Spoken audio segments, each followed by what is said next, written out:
السلام علیکم پیارے بچوں، کیسے ہیں آپ سب؟ میں امید کرتی ہوں کہ آپ سب ایمان اور صحت کی بہترین حالت میں ہوں گے انشاءاللہ۔ پیارے بچوں، آج ہم اپنی اسٹوری کو کنٹینیو کریں گے انشاءاللہ، اور ہم نے جانا کہ زمزم کا آغاز کیسے ہوا۔ آج ہم سنیں گے اسٹوری میں کہ کعبے کی تعمیر کیسے ہوئی، کس نے کی۔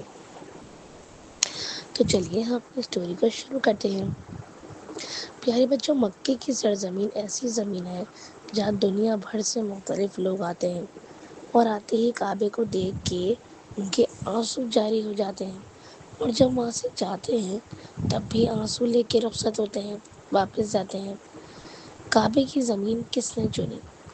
یہ اللہ کا فیصلہ تھا۔ اللہ نے کعبے کی جگہ بتائی۔ ہوا کچھ یوں پیارے بچوں کہ حضرت ابراہیم علیہ السلام اللہ کے حکم سے اس سرزمین میں واپس آئے جہاں انہوں نے اپنی بیوی حضرت ہاجرہ علیہ السلام اور اپنے پیارے سے بیٹے حضرت اسماعیل علیہ السلام، جو کہ بہت سالوں بعد پیدا ہوئے تھے، ان کو چھوڑا تھا۔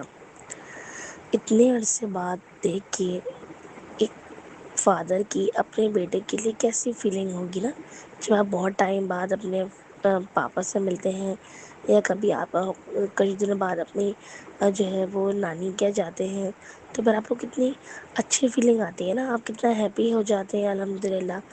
اسی طرح حضرت ابراہیم علیہ السلام اور حضرت اسماعیل علیہ السلام بھی بہت خوش تھے، اور الحمدللہ ان کی کیا محبت اور شفقت ہے، ماشاءاللہ۔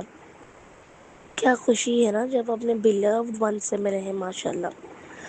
آپ کو پتہ ہے پیارے بچوں، حضرت ابراہیم علیہ السلام اور حضرت اسماعیل علیہ السلام کو بتایا، حضرت ابراہیم علیہ السلام نے حضرت اسماعیل علیہ السلام کو بتایا کہ اللہ تعالیٰ نے مجھے اپنے گھر کی تعمیر کا حکم دیا ہے۔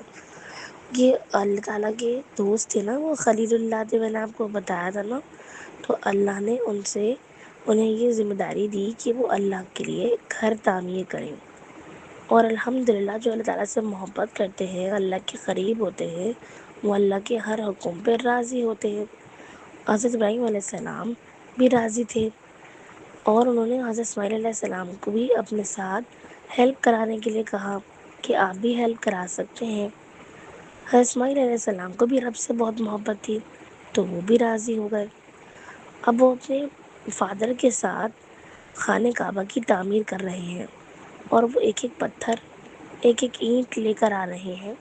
حضرت ابراہیم علیہ السلام اس کو جوڑتے جاتے تھے، اور گول گول گھومتے جاتے تھے، دیوار بناتے جاتے تھے اس پوزیشن میں کہ گول گول گھوم کر رکھتے تھے اینٹ کو، اور پھر جیسے ہی دیوار اونچی ہو گئی تو ان کا ہاتھ اوپر نہیں جا رہا تھا نا پیارے بچوں، تو حضرت اسماعیل علیہ السلام ان کے لیے ایک اور اینٹ لے کر آئے، جس پر چڑھ کر انہوں نے کعبے کی اونچائی کری۔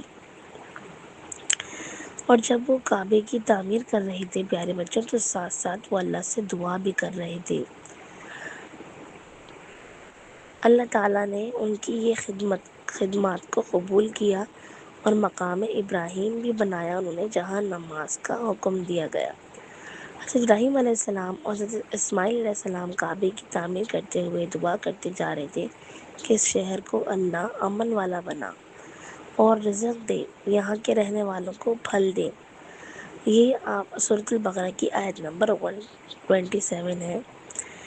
ربنا تقبل منا انک انت السمیع العلیم، یعنی حضرت ابراہیم علیہ السلام فرما رہے ہیں، اے ہمارے رب تو قبول فرما ہم سے، تو ہی بے شک سننے والا اور خوب جاننے والا ہے۔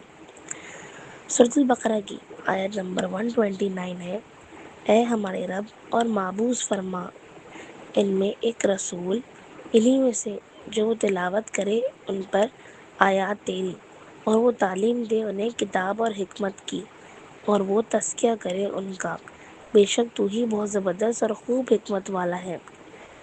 یعنی نبوت کی دعا مانگی کہ تعالیٰ نبی ان کو معبوس فرما جو تیری تعلیمات کو ہی آگے بڑھائیں۔ اللہ تعالیٰ نے ان کو خلیل اللہ بنایا، اللہ کا دوست بنایا، اور ان کی زندگی ہمارے لیے بہترین مثال ہے۔ اور پھر اللہ تعالیٰ نے ان کو حکم دیا کہ آپ حج کے لیے لوگوں کو پکاریں، اور ان کی صدا پوری دنیا میں پہنچی۔ یوں حج کے سلسلے کا آغاز ہوا، ابتدا ہوئی، شروعات ہوئی۔ تو میں امید کرتی ہوں پیارے بچوں کہ آپ کو یہ اسٹوری سننے میں بہت مزہ آیا ہوگا انشاء اللہ۔ ملتی ہوں آپ سے نیکسٹ ویڈیو میں۔ جزاکم اللہ خیرا کثیرا۔